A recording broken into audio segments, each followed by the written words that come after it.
పెళ్ళైనా పండగైనా వేడుక ఏదైనా పట్టు చీరల ప్రత్యేక వేదిక వారాహి సిల్క్స్. నమస్తే గురుజీ.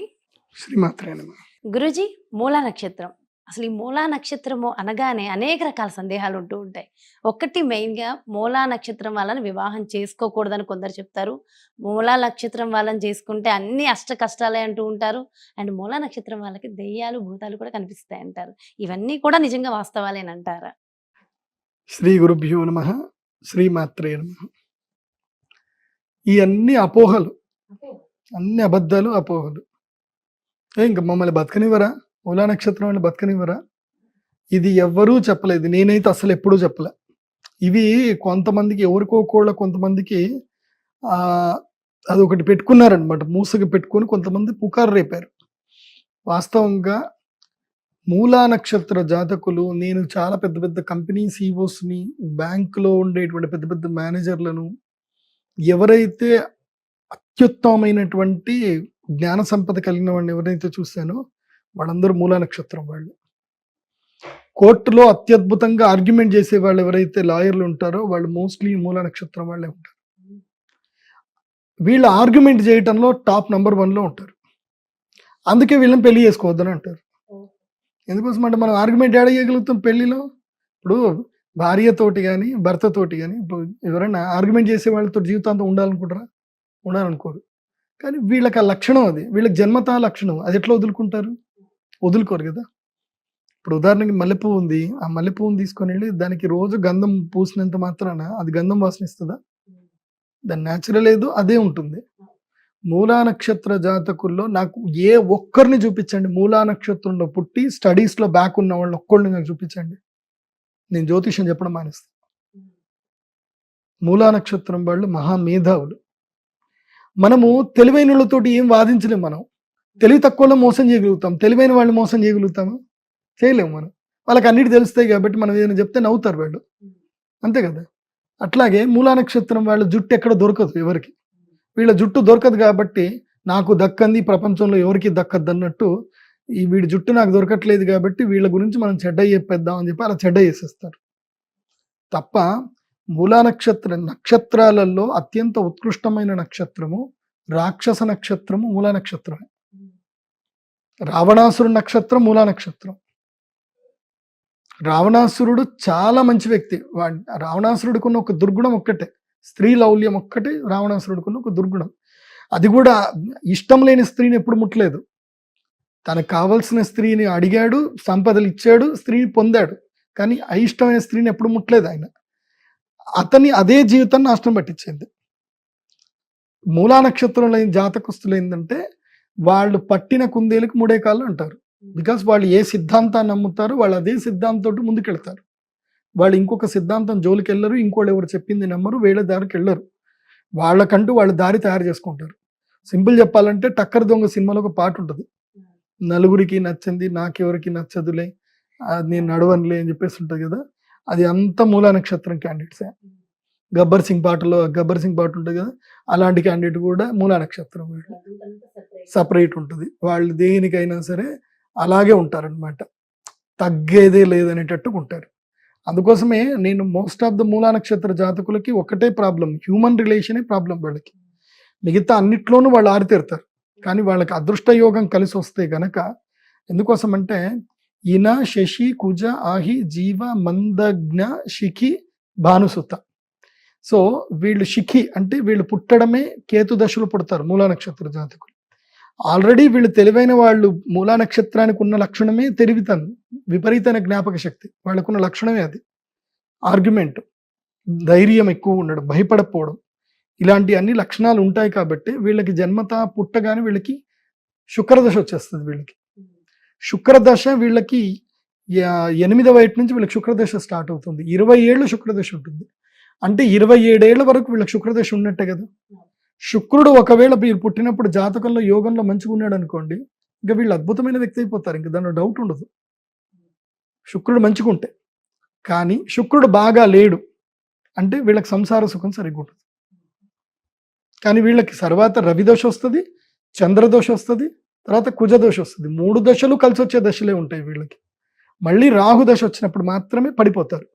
అందుకోసం నేను అబ్జర్వేషన్ దాని ప్రకారము మూలా నక్షత్ర జాతకులు పుట్టినప్పటి నుంచి గట్టిగా ఉంటారు, తర్వాత చదువులోనూ రాణిస్తారు, సంపాదిస్తారు, అన్నీ చేస్తారు. కానీ సెకండరీ లైఫ్ ఏదైతే ఉంటుందో, అంటే ఆఫ్టర్ మ్యారేజ్ లైఫ్ ఏదైతే ఉంటుందో, పిల్లలు కొంచెం పెద్దగా అయిపోయిన తర్వాత వీళ్ళకి 45 ఏళ్ళు వచ్చిన తర్వాత వీళ్ళు ఇబ్బందులు బాగా పడతారు. అంటే 38వ ఏటి నుంచి వీళ్ళు ఇబ్బందులు బాగా పడతారు. రాహుదశ వస్తుంది వీళ్ళకి రాహుదశ పడదు మూలా నక్షత్రం. కాబట్టి మూలా నక్షత్రంలో పుట్టిన ప్రతి ఒక్కరు కూడా జాతకము పక్కా చెప్పించుకోవాలి. అప్పుడు ఆ దశను కూడా మార్చుకోవచ్చు అంటారా? దానికి రెమెడీస్ ఉంటాయి, చెప్పిన రెమెడీస్ చేసుకోవాలి. కానీ నా దగ్గరికి వస్తే మాత్రం మూలా నక్షత్ర జాతకులు పక్కా నాకు డిక్లరేషన్ ఇవ్వాల్సిందే. నేను మీతో ఆర్గ్యుమెంట్ పెట్టుకోను, నేను మీతో గొడవ పెట్టుకోను, నేను మీరు చెప్పినట్టు వింటాను అని అంటేనే నేను జాతకం చెప్తా.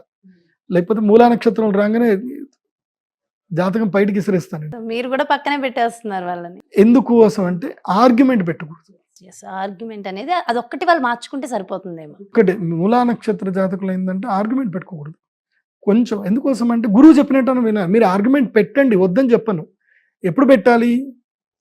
సరిగ్గా సరి అయినటువంటి ప్రమాణాలతోటి ఆర్గ్యుమెంట్ పెట్టుకోవాలి. సరి అయిన ప్రమాణాలు లేకుండా ఆర్గ్యుమెంట్ చేసుకుంటే అది నిలబడదు, మూర్ఖత్వం అవుతుంది.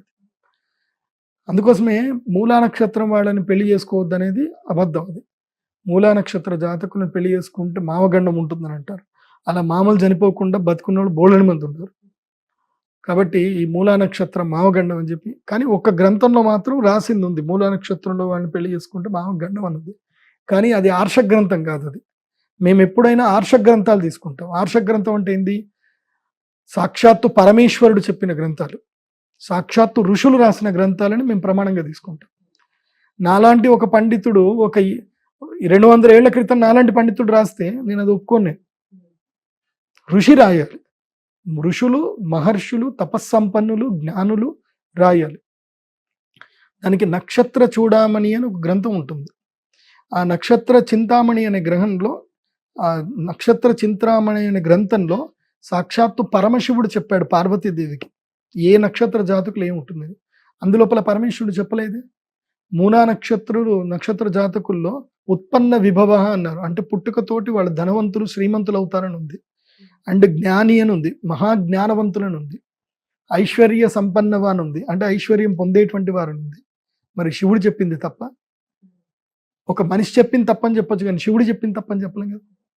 కాబట్టి నాకు ఎక్స్పీరియన్స్ ప్రకారము ఉన్నతమైన నక్షత్రాలు, అధో నక్షత్రాలు, ఈ నక్షత్రాలు ఏవి ఉన్నా సరే వాళ్ళ జాతకంలో లగ్నము చాలా కీలకమైంది. జాతకంలో గ్రహాలు చాలా కీలకమైనవి. ఒక నక్షత్రాన్ని బట్టి ఎప్పుడు కూడా మనిషిని పూర్తిగా బేరీ చేయకూడదు. నక్షత్రాన్ని బట్టి ఆ మనిషి యొక్క వ్యక్తిత్వం ఏంది అనేది మనం కేవలము 30% మాత్రమే తీసుకోవాలి.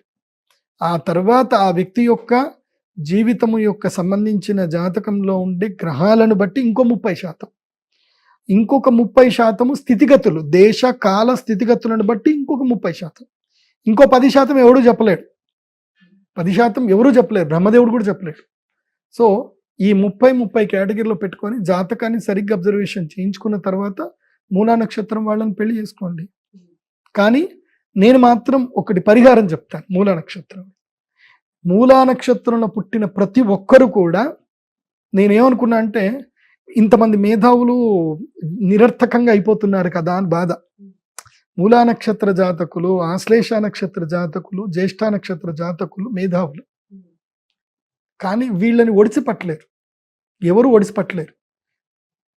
ఒడిసిపట్టలేరు అని చెప్పి వీళ్ళ జీవితంలో ఎదగలేరు, అడ్జస్ట్ అవ్వలేరు కదా. జీవితంలో అడ్జస్ట్ అవ్వాలి. అందుకోసమనే కొంచెము సైకలాజికల్గా ట్రైనింగ్ కూడా వీళ్ళకి ఇవ్వాలి. మీరేంటిది అనేది మీకు చెప్పాలి, వాళ్ళేంటిది అనేది వాళ్ళకి చెప్పాలి. అందుకే నేను ప్రతి నెల కూడా మూలా నక్షత్ర శాంతి చేపిద్దామని నిర్ణయం తీసుకున్నాను. మూలా నక్షత్ర జాతకులు మీరు పుట్టినప్పుడు మీ జన్మ నక్షత్ర శాంతి చేయించినా తప్పకుండా మూలా నక్షత్ర జాతకులు అందరూ కూడా రిజిస్టర్ చేసుకొని మూలా నక్షత్ర శాంతి చేయించుకోండి. నేను ఆ శాంతి ఎప్పుడు మీకు అందరికీ ఒక కౌన్సిలింగ్, ఒక యంత్రం ఇస్తాను. సో ఆ యంత్రాన్ని ధరించండి, ఒక మాల ఇస్తాను, ఆ మాలను ధరించండి. దానివల్ల మీరు కొంచెం కంట్రోల్లో ఉంటారు, కొంచెం విచక్షణ వస్తుంది. సో దానితోటి మీరు అన్నిటినీ ఓవర్కమ్ చేసి హ్యాపీగా ఉండగలుగుతారు. సో మూలా నక్షత్ర శాంతి తప్పకుండా చేయించుకోవాలి. దానికి మూలా నక్షత్ర శాంతికి సంబంధించిన ఒక తంత్ర పూజ ఉంటుంది. అది నేను చెప్పను, నేను చెప్తే మళ్ళీ కాపీ పేస్ట్ చేస్తారు అందరూ. ఆ తంత్ర పూజ అందరు మీరు సో మీరు చూడాలి. చేస్తారు డైరెక్ట్ గా. నేను చేయిస్తాను, దాని ఫార్ములా నా దగ్గర ఉంది. నేను ఎక్కడ చేస్తానండి, నాకు టైం. నేను మాన్యువల్ గా నేను అటెండ్ అయ్యి అందరికి ఆశీర్వాదం ఇచ్చే ప్రోగ్రాం ఒక్కటే, అది ధనత్రయోదశి. నేను మాత్రం డైరెక్ట్ గా ఉండి అందరికి రెమెడీ చేపిస్తాను. అది కేవలం ధనత్రయోదశి, సంవత్సరానికి ఒక్క రోజే వస్తుంది. దాని గురించి ఎప్పుడో అందరు వెయిటింగ్ ఉంటారు. ఆల్రెడీ డిసెంబర్ నుంచి వెయిటింగ్ లిస్ట్ ఉంది మా దగ్గర. సో ఆ ధనత్రయోదశి రోజు రాత్రి పూట యాగం ఉంటుంది. ఆ యాగం కోసమని అందరు ఇప్పటికే రిజిస్టర్ చేసుకుంటున్నారు. మీరు కూడా అందరు నా వెబ్సైట్లో రిజిస్టర్ చేసేసుకోండి ధనత్రయోదశికి. ఎందుకోసం అంటే నేను కేవలం 100 మందికి మాత్రం అలో చేస్తాను, 100 మందికి ఎక్కువ అలో చెయ్యను. సో మొత్తానికి మూలా నక్షత్రం మీద ఉన్నటువంటి అపోహలని తొలగించేశారనే చెప్పాలి గురుగారు. చాలా సంతోషం. Thank you so much. So చూసారు కదండి, మరి మూలా నక్షత్రం వాళ్ళని మరి పక్కన పెట్టేస్తున్నారు, మూలా నక్షత్రం వాళ్ళు వాదిస్తున్నారనో ఏదో కారణంతోనో ఏదో అపనమ్మకంతోనో ఏవో రాంగ్గా వినో మూలా నక్షత్రం వాళ్ళని వివాహం చేసుకుందామని కూడా చేసుకోకుండా ఉంటే ఒక్కసారి చూసుకోండి. సో వాళ్ళ వల్ల ఎలాంటి ఇబ్బందులు లేవట. ఒక చిన్న ఇబ్బంది, అది ప్రతి ఒక్క మనిషిలో కామన్గా ఉంటుంది. అది జాగ్రత్తగా తీసుకుని ఆ చిన్న చిన్న దోషానికి పరిహారాలు చేసుకుంటే సరిపోతుంది. మరి మరో చక్కటి కార్యక్రమంతో మళ్ళీ మీ ముందుకు వచ్చేస్తాను. అలాగే ప్రదీప్ జోషి గారి అపాయింట్మెంట్ కోసం చాలా మంది ఎదురు చూస్తున్నారు కదా. మరి మీ అందరి కోసం డీటెయిల్స్ కావాలి అంటే క్రింద డిస్ప్లే అవుతున్నటువంటి నెంబర్స్కి కాల్ చేయండి. పూర్తి డీటెయిల్స్ తెలుసుకోండి, వెంటనే రిజిస్టర్ చేసుకోండి. నమస్తే.